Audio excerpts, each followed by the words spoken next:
Welcome back to Get Fit Guy. Coach Kevin Dunn here. This past week, I took an Uber. I took a ride out to Coach Karate, and on the way, the driver asked me what I did for a job. Upon finding out, he asked me if it was true that you do need 8 hours of sleep, and if it was bad for your health not to get it. He, like many of us do, was finding it difficult to get a full night's sleep. So here I am to share the answer with the Get Fit Guy audience. I'm going to introduce you to the idea that 8 hours of sleep is actually a myth. Not only that, but it's a myth perpetuated only 10 miles away from my current location in Scotland. The year is 1817, and the location is a purpose-built village on the River Clyde, just outside Glasgow, called New Lanark. New Lanark was a project in utopian socialism. The village was the site of huge cotton mills powered by the river water from nearby falls. The industrialist owner, Robert Owen, had a number of welfare projects for the workers who lived on site, such as schooling. In fact, New Lanark had the first infant school in the UK. Aside from the welfare programs to increase happiness and therefore productivity, he also coined the idea of 8 hours of work, 8 hours of recreation, and 8 hours of sleep. So it's from this tiny village in Scotland that the 8 hours of sleep idea grew. It was later mentioned in the Treaty of Versailles and was the first item on the agenda at the 1919 International Labour Organization meeting, where the 8-hour workday, therefore also 8 hours of sleep and recreation, was ratified by 52 countries. Just like anything else, though, quality matters over quantity. There is a lot more to good sleep than purely the numbers you spend in bed. I often wake up feeling a lot more rested and refreshed from a nap than I do from an 8-hour sleep. However, one thing we do know for certain is that the right amount of good sleep is critical to health and wellness, both physically and mentally. So what is the right amount of sleep? Well, let's take a sleep overview. The first thing to know is that sleep occurs in 4 distinct stages. The first stage is called awake. This is where you're lying in bed before falling asleep. Also includes any nocturnal awakenings between the other stages. The next phase is what we call light sleep. And this is where we're just falling asleep.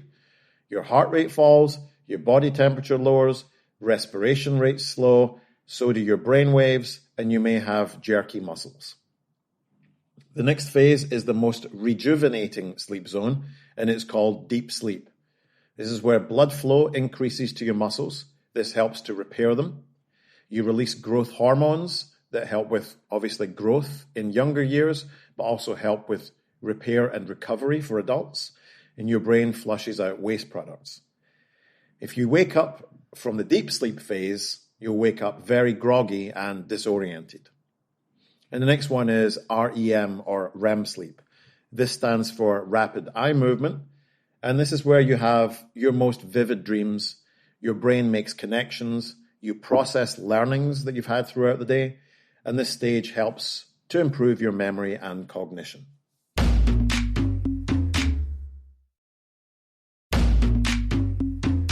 A sleep cycle, including all 4 phases of sleep, is around about an hour and a half to 2 hours long. So we can actually typically pass through each phase multiple times in a night. However, certain factors can upset the balance of the types of sleep we get, and that's what affects our health and wellness. Caffeine, for example, may keep us in the awake phase for longer, meaning that you get less of the other phases. Working out or going to the gym can also cause more damage to your body, which needs to be repaired. So you need to then spend more time in deep sleep. And think about it, if you've been taking something like a pre-workout with caffeine before you go to the gym, that's then going to increase your awake time when you get to bed, which will decrease the deep sleep time, making it hard for you to recover. Alcohol has been shown to decrease the awake time. Certainly that's probably where we get the idea of nightcaps from. But it also dramatically reduces your REM sleep time. So how much sleep we need depends on individual circumstances and depends on getting yourself through all 4 sleep cycles. If you sleep for just an hour, you'll have a very incomplete cycle, so that won't be enough. But likewise, external stress factors such as work stress or caffeine, even the room temperature keeping you awake, means that you might not be getting enough time in deep sleep or REM sleep. So you might need more sleeps during the day just to get through more cycles to check off each phase. Newborn babies are suggested to get 14 to 17 hours of sleep a day because they're growing and their brains are making so many new connections. And those over 60 are recommended to aim for 7 to 9 hours of sleep. So if the idea of getting 8 hours of sleep in one go is a byproduct of the Industrial Revolution, what did people do to get sleep, or what did they think about sleep before that tiny town in Scotland was built? And to that, I'm going to turn to the research of Professor Roger Ekirch. Hope I've not butchered that. In the 1990s, he was visiting the Public Record Office in London, and he's a professor at Virginia Tech. He was reading something in his research from a 1699 manuscript, and it caught his eye as being a little unusual. And it was mention of a first and second sleep, something he had never heard of.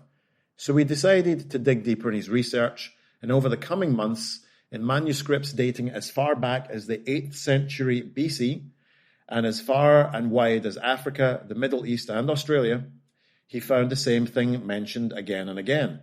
It seemed that it was the societal norm to sleep in 2 distinct blocks. This concept has also been backed up by contemporary research. A sleep scientist from the National Institute of Mental Health conducted a study where subjects with normal sleep habits of a singular long nightly sleep were placed in an environment without daylight. And over the course of 4 weeks, every single participant had moved into sleeping in 2 sleep windows of equal length. To add to this, researchers in 2015 who were looking into the living conditions and habits of tribal people in a remote area of Madagascar found that they were, in the absence of modern technology, sleeping in a biphasic sleep cycle with 2 distinct sleep periods.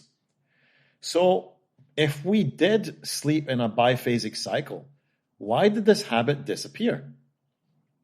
Well, other sleep researchers have traced our inability to sleep in 2 phases to Paris, specifically Paris in the early 1600s, when it became the first city in the world to introduce nighttime street lighting. This was followed by 50 other major cities across Europe over the next century. And suddenly, being awake at night, going out on its well-lit streets to bars and other activities became fashionable. The idea of a first and second sleep just disappeared, with people preferring to be seen out and about in Paris and London. So, does that mean that we should now be trying for biphasic sleep? Well, I would say that modern living has probably made that really difficult. More important than getting into a biphasic sleep cycle or a strict 8-hour block is the idea that you get the right amount of sleep across the whole day to ensure that you get time in each phase of sleep. So, making it easier for yourself to fall asleep at night by keeping the sleeping area cool and dark is important, as is removing stimuli like television and cell phones immediately prior to going to sleep. Caffeine and alcohol, with their effects on both getting into light sleep and REM sleep, are also best avoided. If you have any questions about sleep, or maybe would like me to dig deeper into the topic in future, or just want to say hi, head over to the Get Fit Guy Facebook page or send me an email at getfitguy@quickanddirtytips.com. Get Fit Guy is a Quick and Dirty Tips podcast. Thank you to the team at Quick and Dirty Tips, Adam Cecil, Morgan Christensen, Holly Hutchings, and Davina Tomlin. I'm your host, Kevin Dunn, and if you have a question for me, leave me a voicemail at 510-353-3104 or send me an email at getfitguy@quickanddirtytips.com.